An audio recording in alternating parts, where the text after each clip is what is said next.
Тэгээд бидний чи өөрийнхөө тэр зан чанартай нүүр тулж чи өөрийнхөө тэр зовлон хэцүү байгаа тэр чамд тулгарсан тэр асуудлуудыг чи давж гарснараа чиний үр хүүхдүүдийн зам нь засагдаж нөгөө нэг зураг байдаг штэ, травмагаа энэ хүрээд чи өвлүүлэх үү, эсвэл энэ травмагаа өөртөө үлдээгээд ингээд дараагийнхаа хүүхдүүдэд ингээд эрх чөлөө сайхан замын өгөх үү гэдэг жишээтэй тийм зураг байдаг. Тэр бол яг үнэн. Тэгээ хүмүүс дандаа надаас хөвчлэн дандаа тэгж асуудаг. Ер нь дандаа л тэгж асуудаг. Чи ингэж амар депрешнтэй байх хугацаанд хүүхдүүд рүүгээ нөхөрлүүгээ энэ зан чанараа гаргаж ирсэн үү гэж асуудаг. Би болохоор би хизээж тэгж гаргаж байгаагүй. Яагаад тэгэхээр би мэддэг. Эхний 1 сар би өөрийнхөө очрыг олохгүй аяах гаргадаг байсан. Тэгээ манай хүү нууд ингээ том болохоор шууд хүүд манай айгу нөлөөлөд ихсэн. Тэгээ би бас сэтгэл зүйчээс асуусан чинь 3-аас доош насны хүүхдүүд бол ерөнхийдөө мэдэхгүй. Тэрнээс дээш насны хүүхдүүд бол мэднэ, зан төлөвн бүр ирээдүйд ингээд бас хүүхдтэй болохоор бас постпартум тусах магадлал өндөр гэж аахгүй юу. Тийм болохоор би тэгж сонсноос хойш би аль болох гэртээ уйлдаггүй, хүүхдүүдийнхээ хажууд уйлдаггүй, хүүхдүүдийн хажууд ууралж байгаа, бухимдаж байгаа, хэцүү байгаагаа хизээж би хүүхдүүдтэй харуулдаггүй.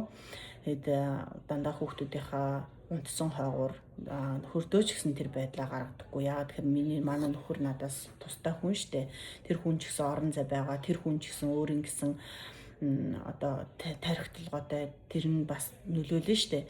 Тэгээ хүний тарих ингэдэг хүн ингээд муу юм ингээд одоо би ээж аавдаа ингээд муухай юм ярьлаа нөхрөөгөө талаар мууллаа гэж бодоход манай аав ээж шууд тархин шууд манай нөхрийг муугар хардаг. Ингээд муугар хараад хүлээгээд авчдаг. За хизээч буцаад тэр хүний зан чанарын сайхан зан чанарын мен гарсанд мууг л хардаг болдог байхгүй юу.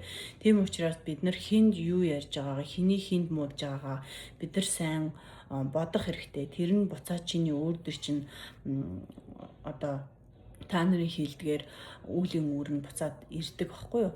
Тийм болохоор энэ бүхнийг би өмнө нь ингээд одоо ингээд бодохоор амар тийм бардан байсан байгаа байхгүй юу. Хичнээн сүмийн гишүүн ч гэсэндээ яагаад хүн бардан байдаг, яагаад хүн өхлийн талаар боддог гэж. Яагаад тэгэхээр өхлөл чинь заяа гадны нөлөөтэй байгаад байвал бусдаас хамааралтай өхлийн талаар бодоод байвал тэр бол өөхөх шалтгаан биш. Ямар хүмүүс өөхөж амиа оролдог гэж, ямар хүмүүс өөхдөг гэхээр тэр өөрийнхөө үнэнтэй нүр тулсан хүмүүс. Өөртөө болсон тэр хэцүү зүйлтэйгээ эвлэрч чадахгүйгээр өөрийгөө үзен ядаж, өөрийгөө доош нь хийж, өөрийгөө хамгийн муухайгаар харж өөртөө үн цэнэ алдсан хүн амиа оролдог байхгүй. Тийм учраас чи бусдаас гадны хамааралтай өөхөх гээд байгаа бол тэр таны өөхөх шалтгаан биш. Та үнэхээр буруу бодож байна. Тийм учраас та гадны хамааралтай амиа орлох бодол бодоод байвал тэрийг та зогсож чадна. Энэ бол миний өөхөх шалтгаан муу юм уу? Өнөөдөр тэгтээ хүн энэ дэлхий дээр амьдарч байгаа бид нарт энэ муухай ертөнцид одоо улам л хэцүү болно гэж байгаа байхгүй. Улам л хэцүү болно. Улам та нарын урд тоо сонсогдож байгаа үгийн янз янзын гэмт хэрэгүүд гарна. Энэ үед болохоор бид нар яах ёстой юм гэхээр бид нар өөрсдөө хамгаалах ёстой буюу бид нар сэтгэл зүгээр хүчтэй байх ёстой. Тийм үе хүмүүс л энэ дэлхий дээр амьд үлдэж чадна. Тийм болохоор би та бүхэндээ сэтгэл зүгээрээ илүү хүчтэй байгаарай. Тэгээд надаас асуух зүйлээ бол асуугаарай. Би бас ялангуяа гадаадд байдаг хүмүүс байвал эсвэл Америкт ирэх гэж байгаа хүмүүс байвал Америкийн талаар мэдлэг мэдээлэл те бүхэл визний асуудал бүх машин тэрэг гэл бүх зүйлсийг би та нарт асуудалгүй хийлээд өгнө. Өөрийнхөө чадах хэмжээний. Гэхдээ би өөрийнхөө чадахгүй хэмжээний мэдээллийг би бол хэлж өгч чадахгүй. Яагаад гэхээр та нар тэр мэдээллийг мэрэгжлийн хүмүүсээс нь авсан дээр. Тэгэхгүй бол буруу одоо надад миний гэр бүл үйлчилсэн байлаа гэхэд таны кейс тэр үйлчлэхгүй байж олно.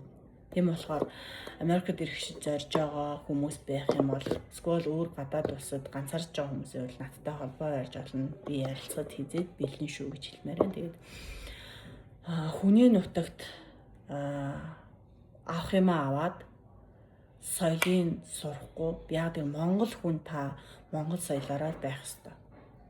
Монгол улс гэдэг нэр томьёоныхоо доор Монгол соёлоор л байх ёстой. Бид нэр хизээч тэр Америкийн соёлд эсвэл өөр соёлд бид нар уусч болохгүй. Бид нар Монгол хүмүүс, бидний цуснд Монгол цус явж байгаа.